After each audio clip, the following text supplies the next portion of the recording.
Bismillahirrahmanirrahim. Assalamualaikum warahmatullahi wabarakatuh. Perkenalkan, kami dari kelompok 35 akan mempresentasikan hasil kerja kelompok kami yang berjudul Wilayah Gempa dan Jenis Tanah. Sebelum itu, alangkah lebih baiknya kami akan memperkenalkan diri masing-masing dengan saya Utuh Putra Jati, NIM 2019 D1 B115, dan teman saya ini Tri Firmansyah, NIM 2019 D1B 114. Wilayah gempa. Wilayah gempa adalah wilayah yang dilihat dari geologi suatu wilayah tersebut, di mana wilayah geologi mencangkup 1. Letak suatu daerah atau negara berdasarkan lapisan batuannya. 2. Letak suatu tempat dilihat dari kondisi lapisan dan umur batuan atau lapisan batuan. 3. Letak suatu tempat dilihat dari kondisi lapisan dan umur batuan atau lapisan bumi. 4. Letak suatu wilayah berdasarkan susunan batuan yang ada di permukaan bumi. 5. Letak yang ditinjau dari sudut formasi geologi, keadaan batuan, dan jalur pegunungan. Penyebab Indonesia wilayah rawan gempa. Ancaman bahaya gempa bumi tersebar di hampir seluruh wilayah kepulauan Indonesia, baik dalam skala kecil hingga skala besar yang merusak. Kondisi ini menyebabkan Indonesia rentan terhadap gempa bumi, tsunami, letusan gunung api, dan jenis-jenis bencana geologi lain. Wilayah Indonesia yang terletak di antara 3 lempeng tektonik geologi, yaitu yang pertama, lempeng Pasifik. Lempeng Pasifik adalah lempeng terbesar di 7 batas tektonik utama dengan ukuran 102.900.000 km persegi, lebih dari 2 kali lipat ukuran lempeng Amerika Selatan. Lempeng Pasifik berada di dasar Laut Samudra Pasifik. Lempeng ini membentuk sebagian besar cincin api Pasifik.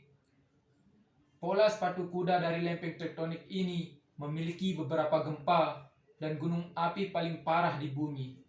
Rata-rata, lempeng Pasifik bergerak dengan kecepatan 5-10 cm per tahun. Namun, lempeng Pasifik, lempeng Kokos, lempeng Nazca, dan lempeng Antartika bergerak lebih dari 10 cm yang merupakan laju pergerakan tercepat dari semua lempeng tektonik. Lempeng Eurasia. Lempeng Eurasia adalah lempeng tektonik terbesar ketiga yang berada di daerah Eurasia, daratan yang terdiri dari benua Eropa dan Asia kecuali di daerah India, Jazirah Arab, dan timur pegunungan Verkhoyansk di Serbia Timur. Ini adalah yang terbesar ketiga, sedikit lebih kecil dari lempeng Pasifik dan lempeng Amerika Utara. Karena batas lempeng tektonik bumi seringkali terdiri dari kerak benua dan samudra. Lempeng Eurasia mengandung bagian-bagian dari Samudra Atlantik dan Samudra Arktik. 3. Lempeng Hindia Australia. Lempeng Hindia Australia ialah nama untuk 2 lempeng tektonik yang termasuk benua Australia dan samudra di sekelilingnya yang memanjang ke barat laut sampai termasuk anak benua India dan perairan di sekelilingnya, terbagi atas 2 lempeng sepanjang perbatasan yang kurang aktif. Peta wilayah titik gempa. Ini merupakan peta wilayah Indonesia, di mana titik merah merupakan peta gempa dangkal, titik kuning merupakan gempa menengah, dan yang hijau merupakan gempa dalam. Peta ini menunjukkan wilayah Indonesia mulai dari Pulau Sumatera sampai Papua rawan terjadi gempa, baik itu gempa dangkal, gempa menengah, dan gempa dalam, kecuali Pulau Kalimantan. Pulau Kalimantan adalah satu-satunya pulau besar di Indonesia yang bukan merupakan jalur dari lempengan bumi, dan tidak adanya gunung api di Kalimantan membuat pulau itu terhindar dari gempa. Dampak positif dan negatif wilayah gempa. Dampak positif. Yang pertama, menciptakan alat-alat teknologi pendeteksi gempa. 2. Menjadikan kita peduli pada sesama. 3. Meningkatkan kewaspadaan manusia terhadap kualitas mutu bangunan atau konstruksi. Dampak negatif. Yang pertama, banyak korban meninggal. 2. Merusak fasilitas umum. 3. Wilayah menjadi rusak. 4. Berkurangnya sumber daya alam dan sumber daya manusia.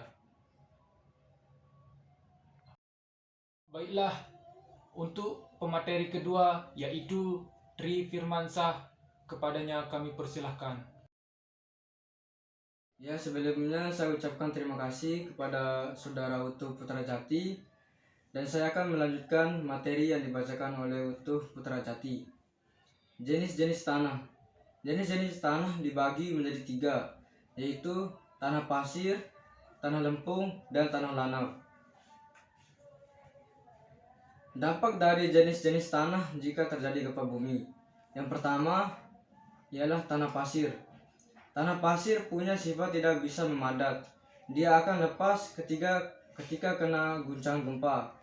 Jenuh air langsung lepas ikatannya. Ikatan tanah pasir hanya sentuhan antar partikel. Karena tidak stabil, saat diguncang gempa kuat, tanah itu akan mengalami likuifaksi atau pelulukan tanah. Bentuk likuifaksi itu berapa keluar air seketika dan pasir dari rekahan tanah saat gempa seperti di Lombok. Sementara di Palu dan sekitarnya, likuifaksi ada yang berupa bubur lumpur. Dampak likuifaksi bisa mematahkan fondasi. Akibatnya, bangunan akan miring ke depan, belakang, ataupun ke samping.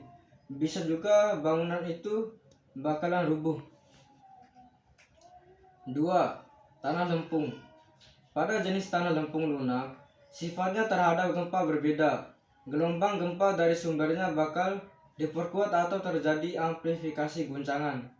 Pola serangan guncangannya pada bangunan pun berbeda juga. Kalau gempa, dia mengancam struktur atas. Kalau nggak kuat, bangunan akan roboh ataupun hancur total.